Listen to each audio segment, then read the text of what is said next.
Manqaba ke-10 nyarioskeun kumpulan 100 ulama Baghdad di Majlis Said Abdul Qadir serta masing-masing pada boga masalah. Dicarioskeun ku Syekh Abu Muhammad Al-Mufarraj waktu kaula milu hadir dina Majlis Said Abdul Qadir. Sarumping 100 ulama Baghdad sadayana pada kagungan masalah serta eta masalah henteu sami. Barang eta ulama parantos caralik di payununana teras anjeunna tungkul tuluy biji cahya tina leresan manehna.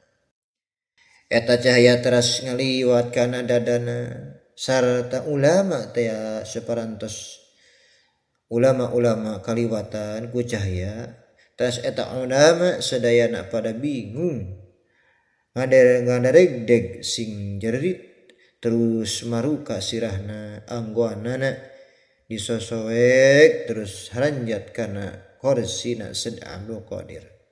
Teras sampean Said Abdul Qadir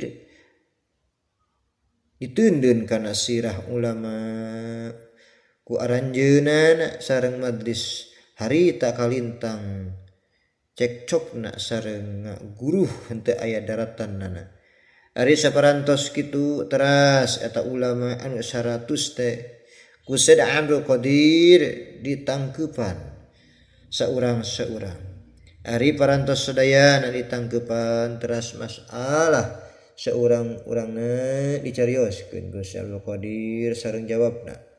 Sadayana ulama pada kaget ku kapinterannana Said Abdul Qadir dina ngajawab masalah sareng karomatna.